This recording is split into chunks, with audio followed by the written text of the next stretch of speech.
مردہ دلوں کو جلانے والا، خوابید بشر کو جگانے والا، مردہ دلوں کو جلانے والا، خوابید بشر کو جگانے والا، وہ انظر آ گئے، وہ انظر آ گئے، ہاں وہ رہبر آ گئے، وہ انظر آ گئے، باطل کو سدا حق سے کچلنے والا، دی کے دشمن کو مٹا دینے والا، وہ حیدر آ گئے، وہ انظر آ گئے، وہ حیدر آ گئے، ہم انظر آ گئے، ہم انظر آ گئے، ہم انظر آ گئے۔ الحمدللہ الحمدللہ نحمده ونستعینه ونستغفره ونؤمن به ونتوکل علیہ ونعوذ باللہ من شرور انفسنا ومن سیئات اعمالنا من يهده الله فلا مضل له ومن يضلله فلا هادي له ونشهد أن لا إله إلا الله وحده لا شريك له ونشهد أن سيدنا ومولانا محمدا عبده ورسوله صلى الله عليه وعلى آله وأصحابه وبارك وسلم تسليما كثيرا كثيرا اما بعد فاعوذ باللہ من الشیطان الرجیم بسم اللہ الرحمن الرحیم لقد كان لكم في رسول الله اسوة حسنة قال النبي صلى الله عليه وسلم الا ان التقوى ملاك الحسنات او كما قال النبي عليه الصلاة والسلام رب اشرح لي صدري ويسر لي امري واحلل عقدة من لساني يفقهوا قولي اللهم صل على سيدنا مولانا محمد في اول كلامنا اللهم صل على سيدنا مولانا محمد في اوسط كلامنا اللهم صل على سيدنا مولانا محمد في آخر كلامنا۔ قابل قدر اسلامی خواتین،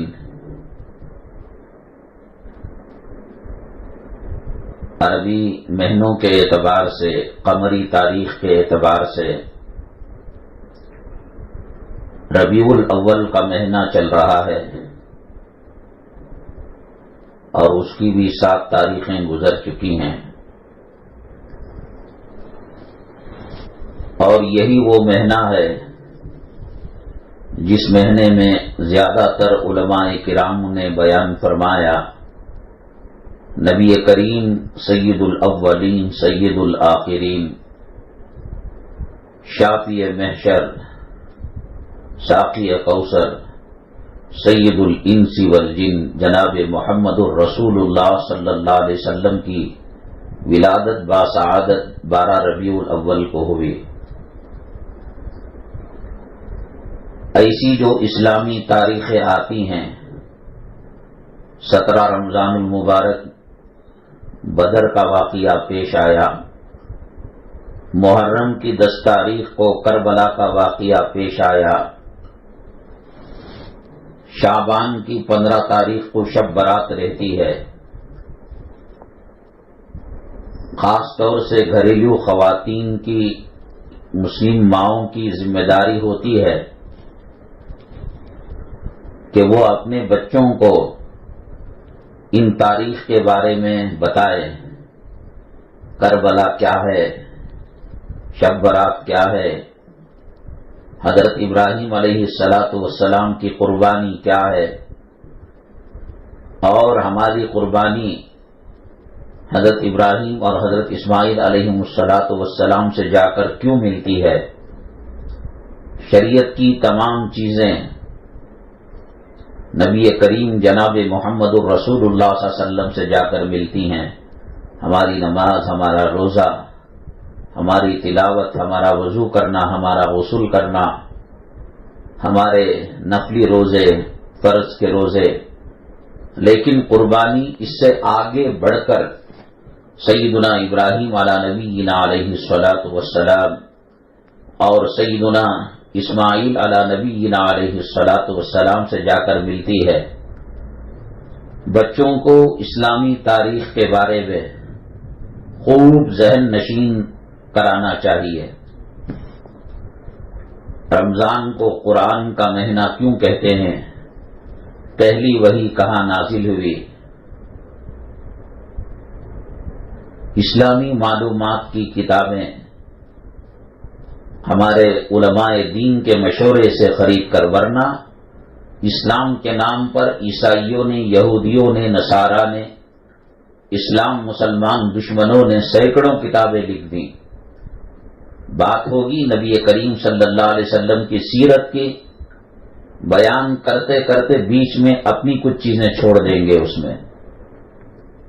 اس لیے اسلامی واقعات کی کتابیں، قرآن کریم کی تفسیر، نبی کریم صلی اللہ علیہ وسلم کی سیرت اور حدیثوں کی تشریح، ترجمہ، اپنے محلے کے کوئی عالم یا اپنے خاندان میں کوئی بزرگ عالم ہیں، ان کے مشورے سے ان کو کتاب دکھا کر خریدیں۔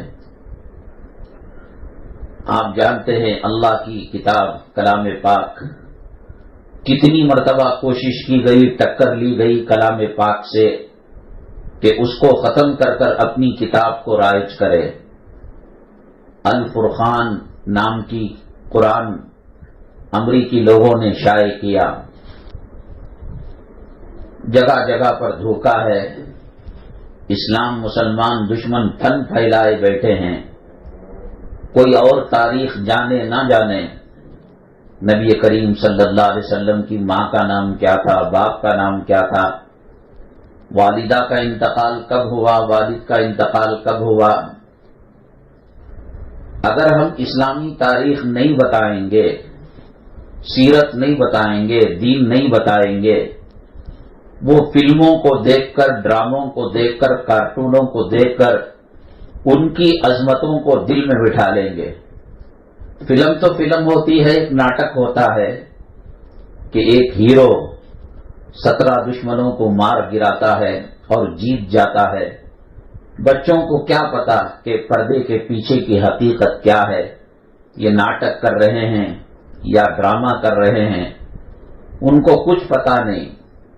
اس لیے ہنسنے کی بات آتی ہے تو کھلکھلا کر ہنستے ہیں، اور غم کی بات آتی ہے، لڑکی مر جاتی ہے شادی سے پہلے، محبت سے پہلے، لڑکا ایکسیڈنٹ ہو جاتا ہے، آنکھوں میں ڈباڈب پانی آنے لگتا ہے۔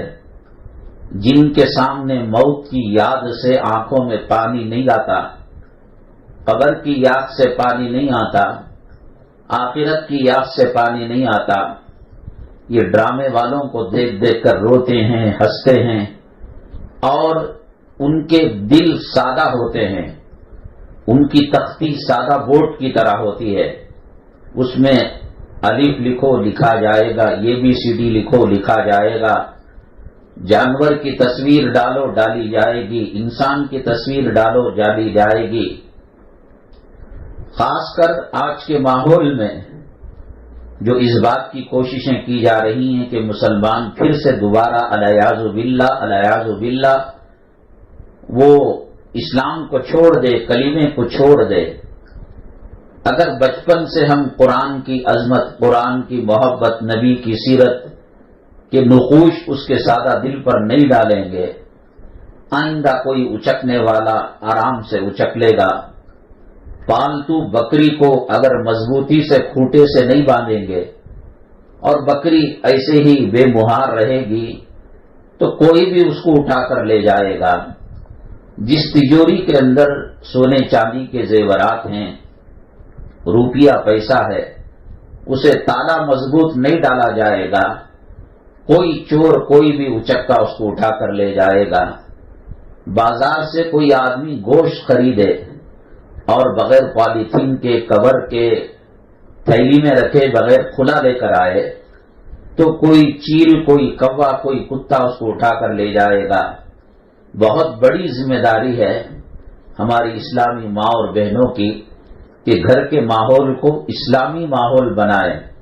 یہاں کعبہ شریف کی تصویر ہے، یہاں گنبد خضرا کی تصویر ہے، یہاں بدر کے میدان کی تصویر ہے، یہاں احد کے پہاڑ کی تصویر ہے، یہاں غار حرا کی تصویر ہے، اور پھر ان کو دکھا دکھا کر گھر کی مائیں، گھر کے خواتین اور گھر کے مرد حضرات، یہ غار حرا وہ ہے جہاں اللہ کے نبی صلی اللہ علیہ وسلم نبی رسول بنائے جانے سے پہلے تشریف لاتے تھے، اللہ کا ذکر کیا کرتے تھے، اللہ کی قدرت کے بارے میں غور و فکر کیا کرتے تھے۔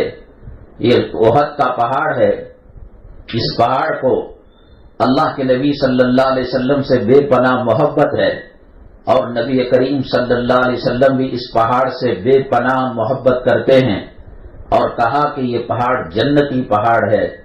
مدینہ طیبہ میں جب اس رخ سے آتے جہاں احد کا پہاڑ ہے، اور جب احد کے پہاڑ کو دیکھتے اللہ کے نبی صلی اللہ علیہ وسلم، جیسے ماں کا بچھڑا ہوا بیٹا ماں کو جب دیکھتا ہے، بیوی کا بچھڑا ہوا قابل جب بیوی اس کو دیکھتی ہے، جیسے فرط محبت میں جوش آتا ہے، ایسا اللہ کے نبی صلی اللہ علیہ وسلم کے چہرے پر مسکراہٹ آ جاتی تھی۔ کیا کھانا پسند کرتے تھے؟ نبی کریم صلی اللہ علیہ وسلم کو کدو پسند تھا، اور ایک دسترخوان پر کبھی 2 قسم کے سالن نہیں رکھے گئے، 3 انگلیوں سے کھاتے تھے، مختصر کھاتے تھے، ٹیک لگا کر نہیں کھاتے تھے، خوب چبا کر کھاتے تھے، اللہ کا شکر ادا کر کر کھاتے تھے۔ یہ پورا ماحول کریٹ کرنا گھر کی اسلامی خواتین کی ذمہ داری ہے، ورنہ اسکولوں کے اندر امریکہ کب بنا، ہندوستان کب بنا، اور سعودی عرب کب بنا، کتنے دنیا میں سمندر ہے۔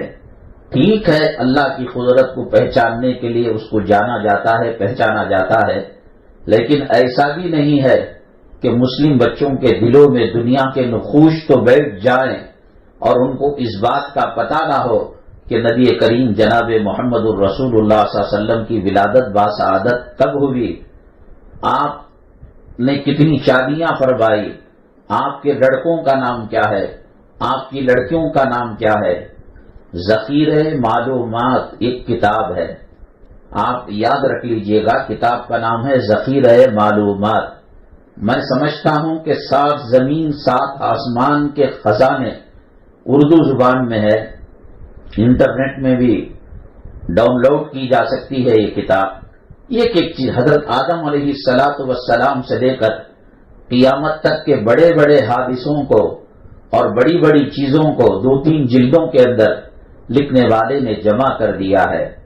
تعلیم الاسلام کتاب ہے، سوال جواب کی شکل میں، اللہ کون ہے، پیغمبر کون ہے، قیامت کس کو کہتے ہیں۔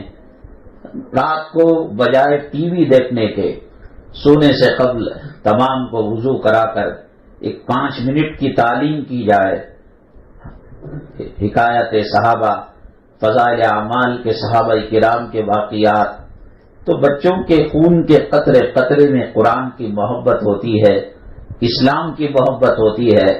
کل بڑے سے بڑا کوئی حادثہ پیش آ جائے، واقعہ پیش آ جائے، یہ جان تو دے دیں گے، یہ مال تو دے دیں گے، یہ مکان تو دے دیں گے، یہ آل اولاد کی قربانی تو دے دیں گے، لیکن اسلام پر حرف آنے نہیں دیں گے، قرآن کی توہین ہونے نہیں دیں گے، اس لیے کہ انہوں نے اپنی ماؤں کو سنا تھا کہ قرآن کی عظمت وہ یوں بیان کرتی ہیں، آخرت کی عظمت وہ یوں بیان کرتی ہیں، اللہ کی طاقت اور اللہ کی قدرت کا وہ یوں بیان کرتی ہیں۔ قبروں کو تو کوئی اس وقت دیکھتا ہے جب اندر جاتا ہے، اور جو جاتا ہے وہ فون کر کر ہمیں بتاتا نہیں کہ قبر ایسی ہے قبر ویسی ہے، لیکن میرے اور آپ کے آقا کائنات کے مولا سرور کونین جناب محمد الرسول اللہ صلی اللہ علیہ وسلم حدیث پاک کی ہر کتاب کے اندر بابو اثباتی عذاب القبر، عذاب قبر کو ثابت کرنے کا باب محدث نے قائم کیا ہے۔ ہماری آنکھوں کا دیکھا ہوا جھوٹا ہو سکتا ہے، کانوں کا سنا ہوا جھوٹا ہو سکتا ہے، دل کا سمجھا ہوا جھوٹا ہو سکتا ہے، لیکن میرے اور آپ کے آقا کائنات کے مولا ساقی کوثر شافی محشر جناب محمد الرسول اللہ صلی اللہ علیہ وسلم نے جو بیان کیا وہ آنکھوں سے دیکھی ہوئی چیز سے زیادہ یقینی ہے، وہ کانوں سے سنی ہوئی چیز سے زیادہ یقینی ہے۔ کان دھوکہ دے سکتے ہیں، آنکھ دھوکہ دے سکتی ہے، بولنے والا جھوٹ بول سکتا ہے، لیکن قبر کو ہم نے دیکھا نہیں۔ جو دادا صاحب گئے، جو دادی اماں گئی، جو نانا گئے، جو نانی گئی، یا خدا نہ کرے والد کا انتقال ہو گیا، ماں کا انتقال ہو گیا، بھائی کا، خاوند کا، خالہ کا، کسی کا بھی ہو، وہ چلے جاتے ہیں کفن میں لپٹ کر، قبر کا بیان نہیں کرتے۔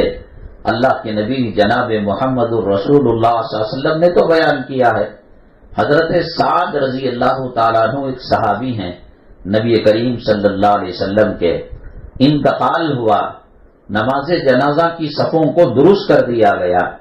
نبی کریم جناب محمد الرسول اللہ صلی اللہ علیہ وسلم رہتے ہوئے کوئی اور نماز جنازہ نہیں پڑھاتا تھا، حالانکہ حق بیوی کا جنازہ خاوند پڑھائے، بیٹے کا جنازہ باپ پڑھائے، باپ کا جنازہ جو گھر کے اندر ذمہ دار ہے وہ پڑھانا سنت ہے۔ اگر وہ نہیں پڑھاتا، اس کی چہرے پر سنت نہیں ہے اور اس نے سیکھا نہیں ہے نماز جنازہ پڑھنا پڑھانا، تو امام صاحب کو کہہ دے۔ نبی کریم صلی اللہ علیہ وسلم جب تک حیات تھے، صحابہ کرام رضوان اللہ علیہ اجمعین کی کوشش یہی ہوتی کہ آپ نماز جنازہ پڑھائے۔ نماز جنازہ آپ نے پڑھائی اور سلام پھیرے، اور جب جانے لگے اپنے حجرے مطہرہ کی طرف، قدموں کو ایسا، ایڑیوں کو ایسا اونچا کر کر جانے لگے گویا زمین کے اندر کانٹے بچھے ہوئے ہو، کانچ ٹوٹ گئی ہو، کہیں پیر کے اندر وہ کانچ چبھ نہ جائے، کانٹا چبھ نہ جائے، ایسے بچ بچا کر نبی کریم صلی اللہ علیہ وسلم تشریف لے جانے لگے۔ صحابہ کرام نے عرض کیا، اے اللہ کے نبی صلی اللہ علیہ وسلم، آپ تو ایسے چل رہے ہیں جو ہے زمین کے اندر کانٹوں کو بچھو دیا گیا ہے اور شیشے کو توڑ کر اس کے کانچ کے ٹکڑوں کو بکھیر دیا گیا ہے۔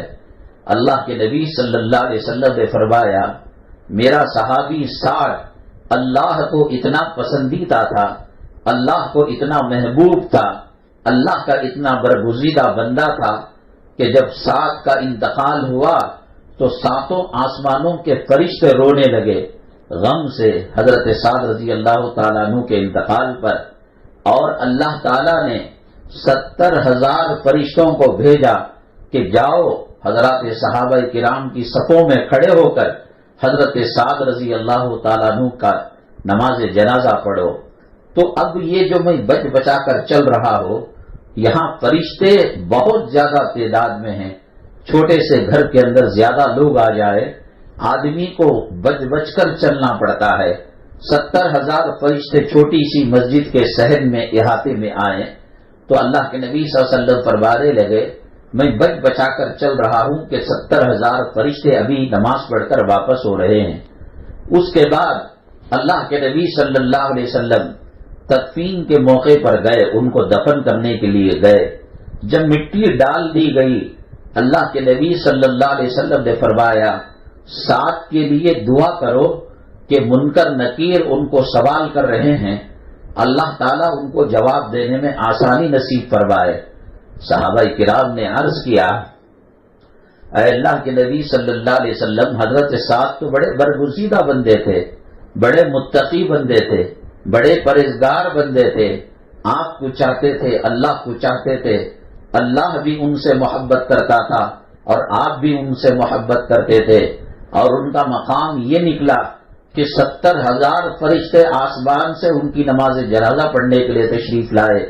اللہ کے نبی صلی اللہ علیہ وسلم آنکھوں میں آنسو کے قطرے لاتے ہوئے ارشاد فرمایا، اور سیدھے ہاتھ کی انگلیاں دائیں ہاتھ کی لیفٹ ہاتھ کی انگلیوں کے اندر داخل کیا اور داخل کر کے فرمایا قبر یہ نہیں دیکھتی کہ آنے والا کون ہے، کیسا ہے، کدھر کا ہے، وہ پہلی کوشش یہ کرتی ہے کہ اس کی پسلیوں کو دبا کر ادھر کا ادھر کر دے، ادھر کا ادھر کر دے۔ حضرت سعد رضی اللہ تعالیٰ عنہ کے ساتھ بھی یہی معاملہ ہونا تھا، لیکن جب ان کی نیکیاں، جب ان کی مقبولیت اور جب ان کے اعمال کو دیکھا، قبر نے رحم کا معاملہ کیا۔ جانے والے بھلے سے ہمیں نہ بتاتے ہو، نہ لیٹر لکھتے ہو، نہ خواب میں آ کر بتاتے ہو، نہ موبائل کرتے ہو، لیکن اللہ کے نبی صلی اللہ علیہ وسلم کو اللہ تبارک تعالیٰ نے بعض قبروں کے حالات سے آگاہ کیا اور کہا کہ دیکھو قبروں کے اندر یہ بات ہوا کرتی ہے۔ تو ایسی باتیں بچوں کو بتانے سے بچوں کے اخلاق اونچے ہوتے ہیں اور ڈر مر کر نماز پڑھنے کی سعادت ان کو ملتی ہے، اور وہ پوچھتے ہیں اس عذاب سے بچنے کے لیے کیا کرنا پڑے گا؟ تو ماں کہے گی کہ سورہ ملک مغرب کی نماز کے بعد سے لے کر سونے سے پہلے تک اگر کوئی پڑھے گا، اللہ کے نبی صلی اللہ علیہ وسلم نے فرمایا کہ اس کو قبر کا عذاب ہو نہیں سکتا۔ میری ماں ایک چیز ہے کہ ایک چیز کو سن کر چھوڑ دیا جائے، لیکن جب وہ چیز واقع ہوتی ہے اور اس سے گزرنا پڑتا ہے تب پتہ لگتا ہے کہ ہاں صاحب قبر کا عذاب کیا ہوتا ہے۔ بڑوں کو قبر نے نہیں چھوڑا۔ حضرت سیدہ فاطمہ الزہرا رضی اللہ تعالی عنہا، اللہ کے نبی صلی اللہ علیہ وسلم نے اپنے جوئی کو، اپنے داماد کو، حضرت فاطمہ کے خاوند کو، شوہر کو ایک مرتبہ بتایا، اے علی جنت کے اندر تیرا گھر میرے گھر کے سامنے ہوگا۔ حضرت علی کا پریوار کون ہے؟ حضرت حسن ہیں، حضرت حسین ہیں، حضرت فاطمہ الزہرا رضی اللہ تعالیٰ عنہ، نبی کی نور نظر، نبی کی لخت جگر، نبی کی آنکھوں کی ٹھنڈک، نبی کی کلیجے کی حرارت۔ سفر میں جاتے آخری بار حضرت فاطمہ سے ملاقات کر کے جاتے اور سفر سے لوٹتے سب سے پہلے حضرت فاطمہ الزہرا رضی اللہ تعالیٰ عنہ سے ملاقات کرتے۔ اتنی پسندیدہ خاتون، اللہ کے نبی صلی اللہ علیہ وسلم نے اللہ کی طرف سے ٹائٹل دیا وسیدۃ نساء اہل الجنت فاطمہ، جنتی عورتوں کی سردار حضرت فاطمہ الزہرا رضی اللہ تعالی عنہا ہے۔ جب انتقال کا وقت آیا، حضرت علی کرم اللہ وجہہ کو فرمایا، اے علی میرے چلے جانے کے بعد بچوں کو ذرا دھیان سے دیکھ لینا، محبت سے دیکھ لینا، اور ذرا برابر ان کو تکلیف آنے نہیں دینا۔ اور کہا کئی چیزیں بیان کی، اس میں ایک چیز یہ بھی بیان کی کہ میرے جنازے کو عشاء کی نماز ہو جانے کے بعد مدینہ طیبہ کے جب لوگ سو جائیں اور ان کی نیند گہری ہو جائے، میرے جنازے کو لے کر قبر تک جانا۔ میں نے جب تک زندگی گزاری میرا چہرہ اور میرے جسم کا کوئی حصہ کوئی دیکھنا تو دور کی بات، میں کپڑوں کو بھی سکھانے ڈالتی تھی تو کوئی آدمی اور کسی عورت کی بھی نظر نہیں پڑا کرتی تھی۔ جس خاتون نے زندگی کے اندر اپنے کپڑوں کا پردہ کیا ہو، اس کو جنازے کے بعد اسے اس طریقے سے کھلا چھوڑ دیا جائے گا۔ عرب کے اندر جنازہ جو لے کر جایا جاتا ہے، ایک کھاٹ ہوتا، ایک مسہری ہوتی، ایک پلنگ کی طرح ہوتا۔ آج بھی آپ نے دیکھا ہوگا حرم مکی کے اندر، حرم مدنی کے اندر جو جنازے آتے ہیں، ایک چھوٹا سا پلنگ ہوتا ہے، کھاٹ ہوتی ہے، لکڑی کا ایک چھوٹا سا پلنگ ہوتا ہے، لاش کو کفن میں لپیٹ کر اوپر رکھ دیا جاتا ہے اور اوپر چادر ڈال دی جاتی ہے۔ صاف پتہ چلتا ہے یہ بچہ ہے، یہ دبلا ہے یا موٹا ہے۔ حضرت فاطمہ الزہرا رضی اللہ تعالی عنہا بڑی بے چین تھی۔ آج زندگی کے اندر پردے کا کوئی نہیں سوچتی کہ میرے پردے کا کیا ہوگا۔ آج جو خواتین اپنے جسم کی نمائش کرتی ہیں، اپنے چہرے کو دکھانا چاہتی ہیں، برقع پہن کر چٹیا کو باہر ڈالتی ہیں، ہاتھوں کو بغیر کلوز کے چلتی پھرتی ہیں، بغیر ساکس کے پیر کھلے ہوئے رہتے ہیں، اللہ تبارک تعالیٰ جہنم کے اندر منہ کے بل ان کو لٹکائے گا اور خطرناک قسم کا عذاب دے گا۔ عورت دکھاوے کی چیز نہیں ہے، اس کو اللہ تعالیٰ نے خاوند کی خوشی کے لیے پیدا کیا ہے۔ اللہ کے نبی صلی اللہ علیہ وسلم نے فرمایا اگر میں اللہ کے بعد کسی کا سجدہ کسی کے لیے جائز قرار دیتا تو بیوی کو کہتا کہ وہ خاوند کے لیے سجدہ کرے۔ بیوی کی نماز خاوند کی مرضی کے بغیر قبول نہیں ہے۔ خاوند کو ستایا گیا ہو، دل دکھایا گیا ہو، پریشان کیا گیا ہو، بوجھ زیادہ خرچے کا ڈالا گیا ہو تو پھر وہ نماز، وہ روزے، وہ عبادتیں سب بیکار ہو جاتی ہیں۔ بہرحال زندگی میں ہم پردے کا نہیں سوچتے، اور جو پردہ کرتے ہیں بعض مرتبہ انتقال کے بعد پلنگ پر ڈال کر پنڈال لگا کر گلی میں چہرہ دکھایا جاتا ہے، ہر آنے جانے والا اس کے چہرے کو دیکھتا ہے۔ جو زندگی میں کسی کو اپنا چہرہ نہیں دکھائی، گھر سے باہر نکلتی نقاب کے ساتھ نکلتی تھی، موت کے بعد اس کے چہرے کا دیدار کرانا یہ حرام ہے، یہ ناجائز ہے، یہ شریعت کے مزاج کے خلاف ہے۔ حضرت فاطمہ الزہرا رضی اللہ تعالیٰ عنہ نے کہا اللہ میں نے کپڑوں کو بے پردہ ہونے نہیں دیا، سر کے بالوں کو بچوں سے پردہ کیا۔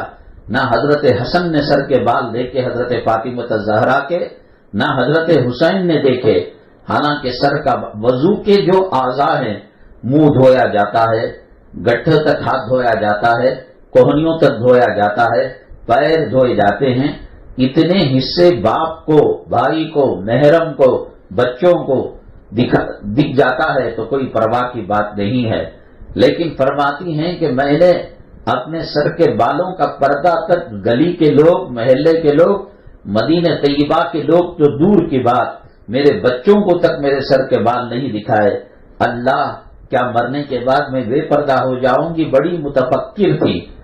یہ مسئلہ بار بار پوچھتے ہیں کہ ایکسیڈنٹ کے اندر مرد مرتا ہے تو پتہ چلتا ہے داڑھی سے، پیشانی پر نماز کے گھٹے سے، اور جیب میں تصویر رکھی ہوئی ہے یا کوئی اور چیز ہے جس سے کہ صاحب یہ مسلمان ہے، اس کو غسل دینا چاہیے، اس کو مسلمانوں کے قبرستان میں دفن کرنا چاہیے اور اس کی نماز جنازہ پڑھنی چاہیے۔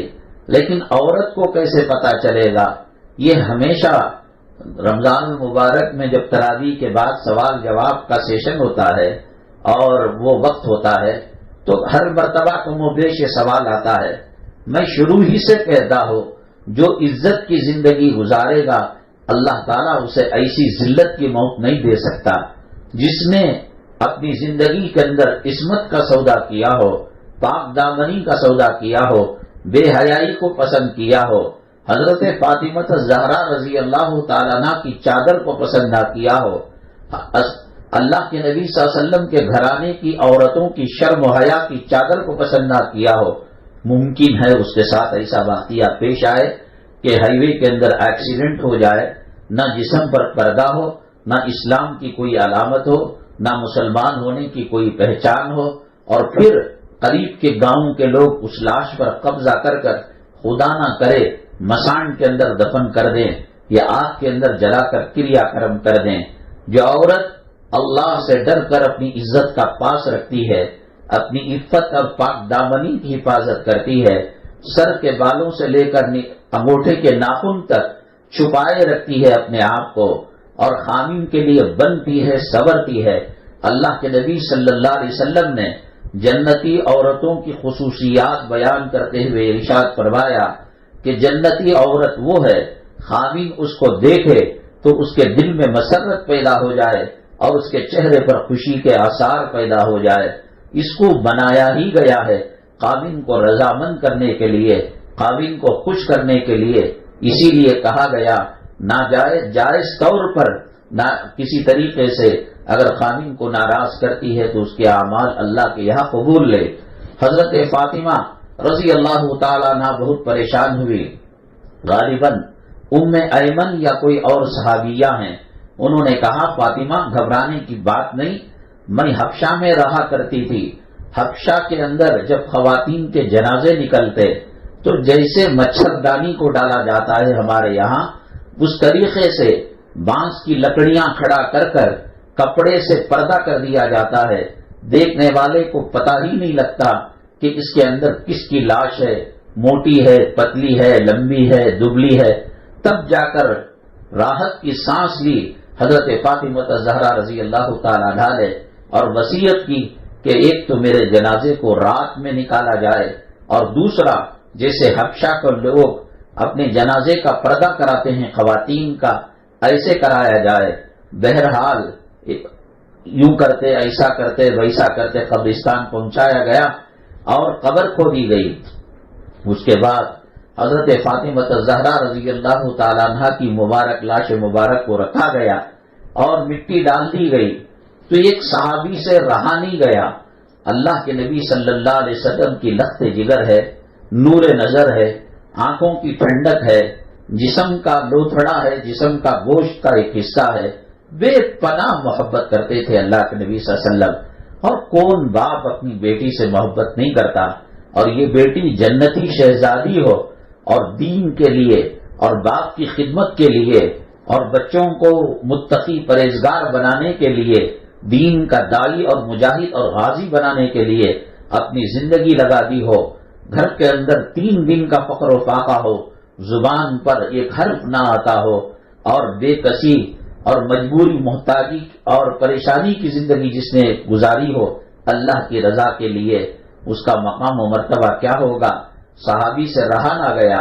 صحابی نے قبر سے کہا، اے قبر، تو نہیں جانتی یہ کون آج تیری آغوش میں آ رہا ہے، تیرے کھڈے کے اندر آ رہا ہے، یہ نبی کریم صلی اللہ علیہ وسلم کی نور نظر ہے، یہ حضرت علی کی زوجہ مطہرہ ہے، یہ حضرت حسن اور حسین رضی اللہ تعالیٰ عنہما کی والدہ مطہرہ ہیں، یہ جنتی عورتوں کی شہزادی ہے اور جنتی عورتوں کی سردار ہے۔ قبر کو اللہ تعالیٰ نے زبان دی۔ قبر نے کہا، عجیب بات ہے، تم نبی صلی اللہ علیہ وسلم کے صحابی ہو کر اسی بات کہتے ہو۔ کہا کہ اس میں کیا غلط ہے؟ قبر کہنے لگی، میں آنے والوں کے حسب نسب کو نہیں دیکھتی، اس کی ماں کون ہے، اس کا باپ کون ہے، اس کا خاندان کیا ہے، اس کا قبیلہ کیا ہے، محلوں سے جنازہ آیا ہے یا جھوپڑی سے جنازہ آیا ہے، چیتڑے لگا کر کفن دیا گیا ہے یا پیوند کا کفن دیا گیا ہے یا مکمل کفن دیا گیا ہے، یہ نہیں دیکھتی قبر۔ قبر یہ دیکھتی ہے کہ اپنے ساتھ کون اعمال حسنہ لے کر آیا ہے، نماز لے کر آیا ہے، روزہ لے کر آیا ہے، تلاوت لے کر آیا ہے، اور صدقہ خیرات نیکیوں کا بھنڈار لے کر آیا ہے۔ قبر اس کو ویلکم کہتی ہے، خوش آمدید کہتی ہے، اور قبر حد نگاہ تک چوڑی ہو جاتی ہے، اور قبر کے اندر جنت کی کھڑکی کھول دی جاتی ہے، اور اللہ تعالیٰ کے فرشتے اس سے کہتے ہیں، نم کنومت العروس، اب قیامت تک تجھے آرام کرنا ہے، اب سو جا جیسے دلہن سویا کرتی ہے۔ بھلے سے ہم نے قبر کے اوپر کے حصے کو دیکھا ہو، لیکن قبر کے اندرونی حصے کو اللہ کے نبی صلی اللہ علیہ وسلم نے بیان کیا۔ پھر بھی اللہ تبارک تعالیٰ وقتاً فوقتاً قبر کے حالات کو ظاہر کر دیتے ہیں مسلمانوں کے لیے، انسانوں کے لیے۔ حضرت حسن بصری رحمت اللہ علیہ ایک تابعی ہیں، ایک اللہ والے ہیں۔ ان کا کام یہ تھا کہ لوگوں کو گناہوں سے توبہ کراتے، نماز سکھاتے، دین سکھاتے، تقوی کے راستے پر چلاتے۔ ایک کفن چور تھا جو کفن کو چوری کیا کرتا تھا۔ حضرت حسن بصری رحمت اللہ علیہ کے ہاتھ پر اس نے بیعت کر لیا اور توبہ کی کہ آئندہ مرتے دم تک میں کفن نہیں چراؤں گا، کوئی صغیرہ کبیرہ گناہ نہیں کروں گا، نیکیوں میں تقوی طہارت کی زندگی گزاروں گا۔ ایک مرتبہ اپنے پیر و مرشد حضرت حسن بصری رحمت اللہ علیہ سے ملاقات کرنے کے لیے آیا۔ کوئی اور ساتھی نہیں تھے، حضرت بھی بڑی خوشی کے موڈ میں تھے اور حشاش بشاش سے فرصت میں تھے۔ حضرت حسن بصری رحمت اللہ علیہ نے فرمایا، تم کفنوں کو چرایا کرتے تھے، کیا قبرستان کے کچھ واقعات تمہارے ذہن میں محفوظ ہیں؟ اس نے کہا، 3 واقعات میرے ذہن میں ہیں، اس میں سے ایک واقعہ میں آپ کو بتاتا ہوں جو اس کفن چور نے توبہ کے بعد حضرت حسن بصری رحمت اللہ علیہ کو کہا۔ کہتے ہیں کہ جب آدمی مردے کو دفن کر کر چلے جاتے اور مجھے یقین ہو جاتا کہ اب یہ لوٹ کر قبر کی طرف نہیں آئیں گے، تو تازی قبر کو کھود کر نوچ کر کفن کو اٹھا کر میں بیچا کرتا تھا۔ چنانچہ ایک مرتبہ ایک مردے کو دفن کیا گیا اور دفن کرنے والے جو اس کے ورثاء تھے، جو اس کے رشتہ دار تھے، اقربا تھے، دوست و احباب تھے، قبر کے حوالے کر کر مردے کو چلے گئے، تو پھر میں نے دیکھا تھوڑی دیر کے بعد کہ کتے بڑی زبردست طاقت اور قوت کے ساتھ اس قبر پر بھونک رہے ہیں۔ میں نے سوچا قبر تازی ہے، ابھی مردے کو دفن کیا گیا ہے، کفن بھی میں لانا ہوا ہوگا، میں کفن کو نوچ لوں گا اور اسے بیچ کر اچھے داموں میں میری زندگی گزاروں گا۔ لیکن میں نے دیکھا جب قبر کے پاس آیا تاکہ قبر کھود کر کفن کو چراؤں، 2-4 کتے بڑی زبردست قوت کے ساتھ وہ بھونکا کرتے تھے اور چیخا کرتے تھے۔ اور جب سورج غروب ہو گیا، رات کی تاریکی آئی اور رات کا اندھیرا آیا، آواز اور بڑھ گئی، قبر میں سے بھی کچھ گڑبڑ کی آواز آئی اور کتوں نے بھی بڑی شدت کے ساتھ چیخنا چلانا شروع کر دیا، رونا شروع کر دیا۔ کچھ لمحوں کے لیے وہ کتے پانی پینے کے لیے یا چرنے کے لیے وہاں سے ہٹے۔ میں نے قبر کو کھودا تو دیکھا عجیب حال ہے، ایک آدمی ہے، اس کا منہ سیاہ ہو چکا ہے، کالا ہو چکا ہے اور زبان اس کی لمبی جانوروں کی طرح، حیوانوں کی طرح باہر لٹکی ہوئی ہے۔ کئی سو فرشتے اس کے ہاتھوں میں پیروں میں انگار کی زنجیریں ڈال کر اس کو باندھے ہوئے ہیں۔ اور جب میں نے دیکھا اس کو تو اس نے مجھ سے کہا کہ مجھے پانی پلاؤ، میں آگ یہ ستا رہی ہے، قبر کی یہ تکلیف مجھے ستا رہی ہے۔ کہتے ہیں کہ میں نے ارادہ بھی کیا کہ اس بھائی کو پانی دے دوں جو عذاب کا شکار ہے اللہ کے۔ تو فرشتوں نے کہا خبردار، اگر اس کو ہاتھ بھی لگایا اور ایک قطرہ پانی بھی ادھر آیا تیری زندگی تباہ ہو جائے گی اور برباد ہو جائے گی۔ اس کے بعد اس نے کہا ٹھیک ہے، پانی تو نہیں پلاؤں گا، لیکن یہ تو بتاؤ کہ یہ حالت تمہاری کیسے ہو گئی؟ اس شخص نے کہا کہ میں سیدھی سادی زندگی گزارتا تھا، لیکن میری زندگی میں نماز نام کی کوئی چیز نہیں تھی۔ فجر کی اذان ہوتی، پلٹ کر کروٹ بدل کر کمبل اوڑھ کر سو جاتا، حی علی الصلاح کا کوئی اثر نہیں ہوتا، حی علی الفلاح کا بھی کوئی اثر نہیں ہوتا۔ مسجد کی نماز کی اختلاط مغرب میں، عشاء میں، فجر میں، گلی میں، محلے میں سنائی دیتی تھی، مائک سے یا اس زمانے میں جو نظام و ترتیب ہو باہر آتی تھی، لیکن میرے کان پر جو نہیں رہی تھی۔ ظہر کی نماز کو چھوڑنے کی وجہ سے عصر تک مجھے کوڑوں سے مارا جاتا اور ہتھوڑوں سے مارا جاتا، اور وہ ہتھوڑا اتنا سخت ہوتا کہ دنیا پر اگر کسی پہاڑ پر وہ ہتھوڑا مارا جائے وہ پہاڑ ریزہ ریزہ ہو جائے گا، اس کا آٹا بن جائے گا پتھر کا۔ اس طریقے سے عصر کی نماز تک، عصر کی نماز پڑھی تو پھر مغرب تک چھٹی ہوتی، اگر نہیں پڑھی سانپ ہیں، بچھو ہیں اور یہ ہتھوڑا ہے، اس سے مارا جاتا، سانپ ڈسا جاتا اور بچھو ڈنک مارتا اور کہتا ہے میرے رب کی عزت و جلالت کی قسم، اگر یہ سانپ دنیا میں ایک مرتبہ پھنکار کر دے، پھونک مار دے، اس کے پھونک کی زہر کی وجہ سے 7 زمین اور 7 آسمان کے اللہ کی جو زندہ مخلوق ہے، جنگلوں میں جو درندے ہیں، فضاؤں میں جو پرندے ہیں، زمین پر جو انسان اور حیوانات ہیں، سمندر میں جو مچھلیاں اور اللہ کی مخلوق ہے، ایک مرتبہ پھنکار مارنے کی وجہ سے یہ تمام کے تمام بے ہوش ہو کر گر جائیں گے، تباہ ہو جائیں گے، مر جائیں گے۔ جاؤ۔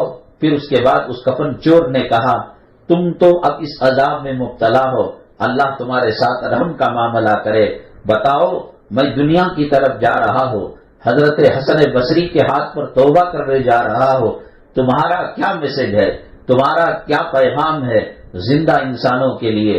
اس نے کہا اللہ کی عبادت کیا کرے، حرام کے لقموں سے بچا کرے، نماز کا اہتمام کیا کرے۔ ایسے کچھ مناظر، حالانکہ ہمارا جو دین ہے وہ غیب پر ہے، اللہ کو دیکھا نہیں، اللہ کو مان لیا، نبی کو دیکھا نہیں، نبی پر ایمان لے کر آئے، پچھلے نبیوں کو دیکھا نہیں، ان پر ایمان لے کر آئے، جنت کو دیکھا نہیں، جنت کو مان لیا، جہنم کو دیکھا نہیں، جہنم کو مان لیا، تقدیر کو دیکھا نہیں، تقدیر کو مان لیا، کرامن کاتبین کو دیکھا نہیں، کرامن کاتبین کو مان لیا۔ اسی طریقے سے قبر کی حیات اور قبر کی زندگی کو دیکھا نہیں، اس کو بھی یقینی طور پر ماننا پڑے گا۔ اور گھروں میں بچوں کے دلوں میں قبر کے عذابات کو سنا کر، وہاں کے سام بچھوؤں کی کیفیت کو بتا کر نماز پڑھوائے، نفلی روزہ رکھائے، اٹھے تو دعا، سونے کی دعا کیا ہے اور سو کر اٹھنے کی دعا کیا ہے، پانی کتنے سانس میں پینا چاہیے، پانی کیا بول کر پینا چاہیے، اور پانی ختم پر کیا اللہ کا شکر ادا کرنا چاہیے۔ پھر اس کے بعد حضرت خالد ابن ولید رضی اللہ تعالیٰ عنہ کا واقعہ، بیٹے پانی پیتے ہوئے، دودھ پیتے ہوئے، لسی اور شربت پیتے ہوئے اللہ کا نام کیوں لیا جاتا ہے؟ حضرت خالد ابن ولید رضی اللہ تعالیٰ بڑے بہادر، طاقتور، ہمت والے سپاہی تھے۔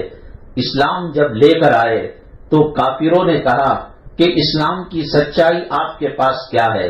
جب ایمان بن جاتا ہے آدمی تلواروں کے نوک پر چلنے کے لیے تیار ہو جاتا ہے، آگ میں کودنے کے لیے تیار ہو جاتا ہے، سمندر میں مسلح بچھا کر نماز پڑھنے کے لیے تیار ہو جاتا ہے۔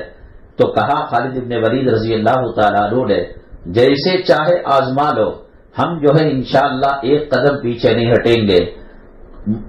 عرب ممالک کے اندر مکے مدینے میں ایک خطرناک قسم کا زہر تھا، اس زہر کو اگر پورے گاؤں کی ایک پانی کی ٹینکی ہے جس سے سارے مکے والے پانی پیتے ہیں، سارے مدینے والے، سارے طائف والے، سارے جدہ والے، ایک ڈراپ زہر اس کے اندر ڈال دیا جائے، جو پانی پیے گا ایک قطرہ زہر کی وجہ سے وہ زہر اتنا خطرناک ہوتا ہے کہ وہ تمام کو مار دے گا اور وہ مردہ ہو جائیں گے۔ تو یہ لوگ کہنے لگے اگر تمہارا ایمان مضبوط ہے، تمہارا اسلام پر اتنا یقین ہے تو ہم وہ زہر پیالے میں ڈال کر، پانی دودھ شربت ملا کر نہیں، وہ تو ٹنکی میں ڈالا جائے، سارے گاؤں والے مر جائے، ڈائریکٹ زہر آپ کو پینا پڑے گا۔ کہا لاؤ، تو اللہ کا نام لیا، بسم اللہ الرحمن الرحیم پڑھا اور زہر کو گھٹاپٹ پی لیا۔ کافر دیکھنے لگے اب گرے گا تب گرے گا، لیکن وہی طاقت، وہی قوت، وہی زندگی، وہی حیات کے نمونے باقی تھے۔ شرمندہ ہو گئے، بچوں کے دل میں بٹھایا جائے، بیٹے خدا نہ کرے اگر مٹکے کے اندر اور بوتل کے اندر خدا نہ کرے کوئی زہریلا کیڑا پڑ جائے اور اللہ کا نام لے کر پانی پیا جائے، اللہ کے نام میں وہ طاقت ہے کہ جہنم کی آگ کو وہ نام بجھا سکتا ہے، اللہ کے نام میں وہ طاقت ہے کہ قبر کے سام بچھوؤں کو مار سکتا ہے اور قبر کے انگاروں کو ٹھنڈا کر سکتا ہے۔ بیٹے یہ سپلک چھپکلی کا، یہ بچھو کیا، اگر بڑے سے بڑا زہریلی چیز بھی پانی میں پڑ جائے، کھانے میں مل جائے، اللہ کا نام لینے کی برکت سے وہ زہر شفا ہو جاتا ہے۔ زہر کو زہر بنانا اللہ کا کام ہے اور زہر کو شفا بنانا اللہ کا کام ہے، شفا کو شفا بنانا اللہ کا کام ہے، شفا کو موت بنانا اللہ کا کام ہے۔ ٹیبلٹ کھلا رہے ہیں، بچوں کو کہیں بیٹے اللہ یا شافی انت شافی بسم اللہ بول کر کھا لو، تو اگر بچہ کہے یہ تو دوا ہے، یہ ہر کسی کو شفا دیتی ہے، بیٹے اسی بات یہی ہے، دوا جب حلق کے اندر جاتی ہے اللہ سے پوچھتی ہے اے اللہ اسے موت دوں یا حیات دوں، شفا دوں یا بیماری دوں۔ دنیا کے اندر کوئی دوا براہ راست اللہ کی مرضی کے بغیر، اللہ کی اجازت کے بغیر ایک پتا بھی ہلتا نہیں، تو پھر یہ دوا کیسے کام کر لے گی؟ حضرت سیدنا موسیٰ علی نبینا علیہ الصلاۃ والسلام کو ایک مرتبہ پیٹ میں بہت زیادہ درد ہونے لگا، مروڑیں ہونے لگی، تڑپ گئے، بلک گئے حضرت موسیٰ علیہ الصلاۃ والسلام۔ اب ان کے پاس تو بات کرنے کا سسٹم تھا، کلیم اللہ تھے، اللہ سے بات کرتے تھے، تمام پیغمبر بھی بات کرتے ہیں، لیکن وہی درمیان میں ہوتی ہے، جبرائیل یا فرشتے درمیان میں ہوتے ہیں۔ حضرت موسیٰ کو کلیم اللہ، اللہ سے بات کرنے والا اس لیے کہا جاتا ہے، نہ وہی درمیان میں ہوتی ہے، نہ کوئی فرشتہ درمیان میں ہوتا ہے۔ کوہ طور گئے، کہیں بھی گئے، اللہ سے ڈائریکٹ بات کر لی، اللہ سے کہا اللہ میں تیرا پیغمبر موسیٰ کلیم اللہ، پیٹ میں بہت درد ہو رہا ہے، مروڑ ہو رہا ہے، لگتا ہے کہ جان چلی جائے گی۔ اللہ تعالیٰ نے کہا جنگل میں جاؤ، فلاں نمبر کا درخت ہے اور فلاں شاخ ہے اور فلاں شاخ میں فلاں پتے ہیں، ان پتوں کو کھا لینا۔ حضرت موسیٰ علیہ السلام اسی گائیڈ لائنز کے حساب سے، اسی اشارے کے حساب سے گئے اور پتوں کو کھا لیا۔ جو ہی کھایا اللہ تعالیٰ نے ان کو شفا دے دی اور وہ نارمل ہو گئے، پیٹ کا درد یوں غائب ہو گیا۔ پھر زندگی میں 6 مہینے، سال، 2 سال کے بعد پیٹ کا درد آیا۔ حضرت موسیٰ علیہ السلام نے اجتہاد کیا، غور و فکر کیا۔ جب پہلے مجھے پیٹ کے درد آیا، میں نے اللہ سے پوچھا تھا، اللہ نے کہا تھا کہ فلاں جنگل میں، فلاں درخت میں، فلاں ڈالی کے فلاں پتے کھا لو۔ اسی گائیڈ لائنز کے حساب سے اور اسی میعاد کے حساب سے وہ درخت تک پہنچے اور پتوں کو کھا لیا۔ جیسے ہی کھانا تھا پیٹ کا درد بڑھنے لگا، لوٹ پوٹ ہونے لگے، تڑپنے لگے۔ موسیٰ علیہ السلام نے اللہ سے معافی مانگی، اللہ پہلی مرتبہ جب پیٹ کا درد آیا تھا یہی تو پتے میں نے کھائے تھے، اب بھی پیٹ کا درد ہے، یہی پتے کھائے اور میرے پیٹ کے اندر مڑوڑ اور بڑھ گیا اور تکلیف زیادہ ہو گئی۔ اللہ تعالیٰ نے فرمایا، اے موسیٰ، جو پہلی مرتبہ تم کھائے تھے میرے حکم سے کھائے تھے اور دوسری مرتبہ جو کھائے تھے اپنی مرضی سے کھائے تھے۔ ایسے واقعات بچوں کو بیان کر کر، بیٹے ایک ہاسپٹل میں 2 مریض جاتے ہیں، 2 لوگوں کا ہارٹ کا آپریشن ہوتا ہے، ایک مر جاتا ہے جو نوجوان ہے، ایک 70 سال کا بوڑھا ہے، اس کا آپریشن کامیاب ہو جاتا ہے۔ آپریشن اگر شفا دے سکتا تھا تو نوجوان کو شفا ملنی چاہیے تھی، بوڑھے کو مرنا چاہیے تھا۔ بیٹے زندگی دینا اللہ کا کام ہے، حیات دینا اللہ کا کام ہے، موت دینا اللہ کا کام ہے، نفع پہنچانا اللہ کا کام ہے، نقصان پہنچانا اللہ کا کام ہے۔ ماہ ربیع الاول کی 12 تاریخ میں نبی کریم جناب محمد الرسول اللہ صلی اللہ علیہ وسلم کی ولادت باسعادت ہوئی۔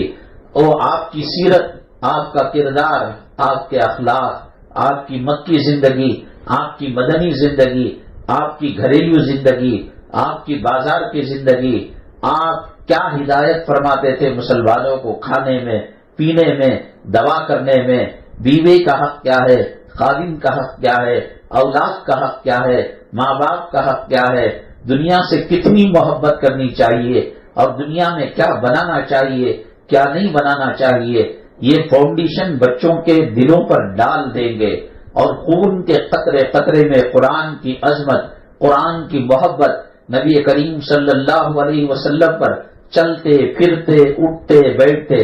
پڑھو بیٹے درود شریف پڑھو، اتحیات کا جو درود ہے وہ پڑھو، یا آخری درجے میں صلی اللہ علیہ وسلم پڑھا کرو۔ آپ کو معلوم ہے میری مائیں بہنیں، اللہ تعالیٰ جو بھی ہم دعا کرتے ہیں اللہ کو اختیار ہے کہ اللہ چاہے قبول کرے، اللہ چاہے رد کر دے، لیکن جب درود پڑھا جاتا ہے، درود ایسی دعا ہے کہ اللہ تعالیٰ اسے ریجیکٹ ہی نہیں کرتے، وہ کتنا گنہگار مرد ہو، وہ کتنی گنہگار عورت ہو، صلی اللہ علیہ وسلم یہ پڑھے گی، اللہم صلی علی محمد وعلی آل محمد کما صلیت علی ابراہیم۔ اللہ ریجیکٹ نہیں کرتے۔ جب زندگی میں کوئی پریشانی ہو، قامین کی طرف سے، ساس کی طرف سے، سسرے کی طرف سے، نرڑن کی طرف سے، بھاوج کی طرف سے، کمائی کی وجہ سے، مالک مکان کی وجہ سے، کرایہ دار کی وجہ سے، یا جسمانی کوئی بیماری کی وجہ سے دعا کرے تو دعا کے اندر ہزاروں چیزیں ہیں۔ حرام لقمہ نہیں ہونا چاہیے، اس کے اندر خشوع ہونا چاہیے، اس کے اندر خضوع ہونا چاہیے، اس کے اندر دل کے اندر اللہ کی محبت ہونی چاہیے، یقین کے ساتھ۔ وہ دنیا بھر کے شرائط ہیں، لیکن درود ایک ایسی دعا ہے کہ اس کے لیے کوئی شرط نہیں، اور اللہ تبارک تعالیٰ ضرور بالضرور اس کے درود کو قبول کر کر ہی رہیں گے۔ اگر آپ اپنے خاوند سے محبت کرتے ہیں اور خاوند آپ سے محبت کرتا ہے، وہ سفر میں گیا ہوا ہے، آپ اس کی ضرورت کی کوئی چیز، ٹوال ہے، صابن ہے، ٹوتھ پیسٹ ہے، دے کر بھیجتے ہیں، تو خاوند کیا اس کو کچرے کی پٹی میں ڈال دے گا؟ کہا میری ماں نے دے کر بھیجا ہے، میری بیگم نے دے کر بھیجا ہے، آنکھوں سے لگائے گا اور قدردانی کرے گا۔ اللہ کے نبی صلی اللہ علیہ وسلم تمام اللہ کی مخلوق میں اللہ کے سب سے زیادہ محبوب اور پسندیدہ بندے ہیں۔ اللہ تعالیٰ نے عرش پر جب لا الہ الا اللہ لکھا تو نبی کریم صلی اللہ علیہ وسلم کے نام کو بھی لکھا۔ اللہ کو نبی سے بے پناہ محبت ہے. ہم اللہ سے کہے اللہ ہم گنہگار ہیں، ہم مجرم ہیں، اے اللہ ہم پاپی ہیں، ہم ظالم ہیں. ربنا ظلمنا انفسنا وَإِن لَّمْ تَغْفِرْ لَنَا وَتَرْحَمْنَا لَنَكُونَنَّ مِنَ الْخَاسِرِينَ. اللہم انی ظلمت نفسی ظلما کثیرا. اے اللہ بہت بڑا ظلم کیا ہے، ہم اپنے لیے کچھ بھیک مانگنے کے لائق نہیں ہے، دامن کو پھیلانے کے لائق نہیں ہے. اے اللہ نہ تو تیری نمازوں کا حق ادا کیا، نہ تو تیرے قرآن کا حق ادا کیا، نہ تو نبی صلی اللہ علیہ وسلم کی محبت کا حق ادا کیا. اے اللہ سن لے کہ یہ درود پاک امانت ہے ہماری، آپ اپنے محبوب نبی کریم صلی اللہ علیہ وسلم تک پہنچا دیجئے. تو اللہ ہرگز اس کو ریجیکٹ نہیں کرے گا، آقا کے دربار میں پہنچائے گا. آپ کہیں گے اس میں ہماری ضرورتیں کہاں پوری ہوں گی؟ ہم غریب ہیں تو ہماری غربت، ہم فقیر ہیں تو ہماری فقیری دور ہو جائے، ہم محتاج ہیں، قرض دار ہیں، قرض ادا ہو جائے، محتاج کی دور ہو جائے. یہ کیسے ہوگا؟ اللہ کے نبی صلی اللہ علیہ وسلم نے فرمایا من صلی علیہ واحدہ، میرے اوپر جو ایک مرتبہ درود شریف پڑھے گا صلی اللہ علیہ عشرہ، اللہ اپنی 10 رحمتیں اس پر نازل فرمائے گی. اللہ کی ایک رحمت 7 زمین 7 آسمان کی مخلوق کے لیے راحت کا سبب ہے، نعمت کا سبب ہے. جب ایک درود پر اللہ کی 10 رحمتیں پڑھنے والے پر ملیں گی تو پھر وہ کون سی مصیبت ہے جو گھر کے اندر پناہ لے سکے؟ لیکن اخلاص کے ساتھ، للہیت کے ساتھ، محبت کے ساتھ یہ 12 ربیع الاول کا مہینہ ہمارے اور آپ کے آقا صلی اللہ علیہ وسلم کے تشریف آوری کا مہینہ، اٹھتے بیٹھتے چلتے پھرتے درود پاک کی کثرت کرے، بچوں کو عادت ڈالے. ہندوستان کے اندر جو حالات چل رہے ہیں اس کے اندر ایک خطرناک حالت یہ ہے کہ اسلام اور مسلمانوں کے درمیان دوری پیدا کر دی جائے، اسلام کی نفرت ان کے دلوں میں ڈالی جائے، مساجد سے دور کر دیا جائے، مدارس سے دور کر دیا جائے. ایسے حالت میں گھر کے اندر ہم تسبیح کا ماحول بنائیں گے، قرآن کا ماحول بنائیں گے، نماز کا ماحول بنائیں گے. آپ دیکھیے گا نبی کریم صلی اللہ علیہ وسلم نے فرمایا کہ تم اپنے گھروں میں نمازیں پڑھا کرو، مرد حضرات کو، عورت تو پڑھتی یہ ہے، مرد فرض نماز صرف مسجد میں پڑھے.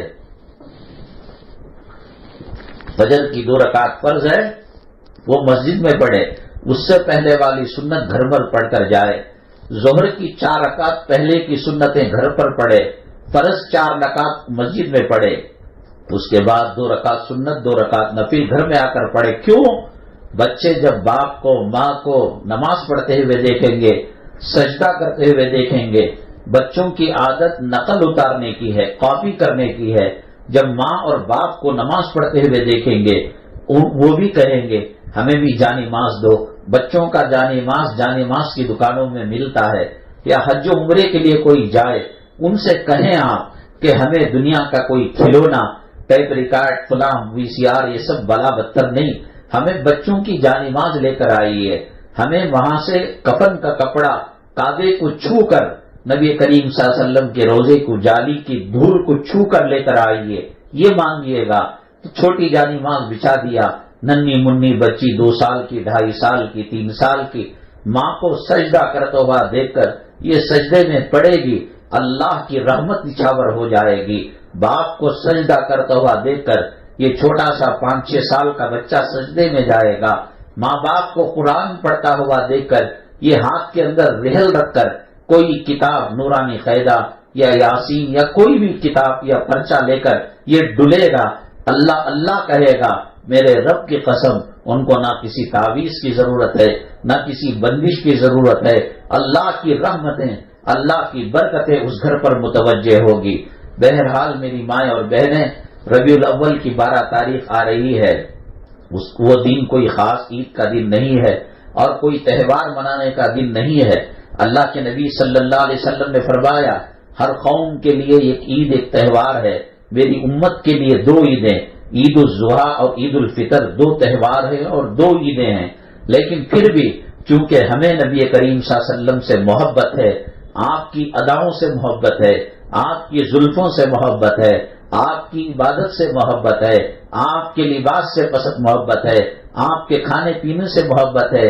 آپ دیکھیے گا حضرت مولانا حکیم اختر صاحب رحمت اللہ علیہ بالکل ایک چھوٹی سی کتاب لکھی ہے، نبی رسول اللہ صلی اللہ علیہ وسلم کی سنتیں، کھانے کی سنت کیا تھی، وضو کی سنت کیا تھی، ٹوائلٹ جاتے تھے اس کی سنتیں کیا ہیں، کون سا پیر پہلے رکھنا چاہیے، یہ سب چیزیں مذاکرہ کرے. نہ فلمی کوئی آئیڈیل ہمیں قبر میں کام آئے گا، نہ کوئی سیاسی کتا کام آئے گا، نہ کوئی چودھری کام آئے گا، نہ کوئی امیر کام آئے گا. بیوی کو خاوند کام نہیں آئے گا، خاوند کو بیوی کام نہیں آئے گی، اولاد ماں باپ کے کام نہیں آئیں گے، ماں باپ اولاد کے کام نہیں آئیں گے.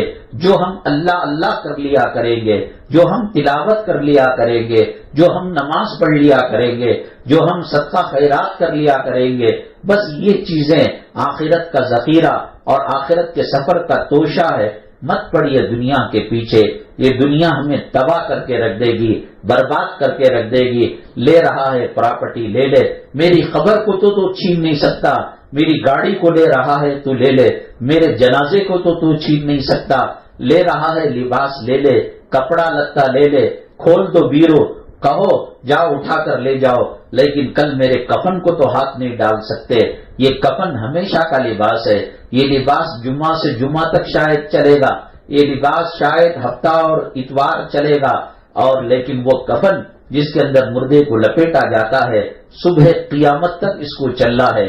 یہ وہ سواری ہے جو گھر سے لے کر مسجد تک جاتی ہے، جنازے کی سواری، اور مسجد سے لے کر قبرستان تک جاتی ہے. اس سواری کے لیے ہم نے کیا کیا ہے؟ اور یہ وہ مکان ہے جو حضرت ابراہیم بن ادہم رحمت اللہ علیہ راستے میں جا رہے تھے. اس زمانے کے اندر ہائی وے، اسٹیٹ وے اور سڑکیں سب بنی ہوئی نہیں تھی، راستے کچے پکے راستے تھے. راستوں کو بتانے والا کرایہ دار ایک ہوتا تھا، وہ بتاتا تھا کہ صاحب طائف کا یہ راستہ ہے، جدے کا یہ راستہ ہے، شیواجی نگر کا یہ راستہ ہے، مارکیٹ اور میجسٹک کا یہ راستہ ہے. تو حضرت ابراہیم بن ادہم رحمۃ اللہ علیہ جب جنگل میں جا رہے تھے تو ایک آدمی مسافر تھا، راستہ بھٹک گیا تھا، اس کو پتا نہیں تھا کہ گاؤں کی آبادی کہاں ملتی ہے. حضرت ابراہیم بن ادہم رحمۃ اللہ علیہ کو دیکھا اور کہا کہ یہ درویش اللہ والا معلوم ہوتا ہے. السلام علیکم. وعلیکم السلام. بھیا بیٹے کیا کام ہے؟ کہاں حضرت میں جنگل میں گم ہو چکا ہوں، آبادی کا مجھے پتا نہیں ہے، قریب کے اندر کوئی آبادی ہو میں اس آبادی کے اندر جاؤں گا، کاروبار کروں گا، تجارت کروں گا، بھوک لگ رہی ہے روٹی کا انتظام کروں گا، پیاس لگ رہی ہے پانی شربت کا انتظام کروں گا، تھکان کا غلبہ ہے کہیں سونے کی جگہ تلاش کروں گا. حضرت ابراہیم بن ادہم رحمۃ اللہ علیہ نے فرمایا سیدھے جا کر رائٹ سائڈ مڑ جاؤ. وہ سیدھے جا کر رائٹ سائڈ مڑا تو دیکھا کہ آبادی کا نام و نشان نہیں، نہ کوئی جھوپڑی نظر آتی ہے، نہ کوئی بلڈنگ نظر آتی ہے.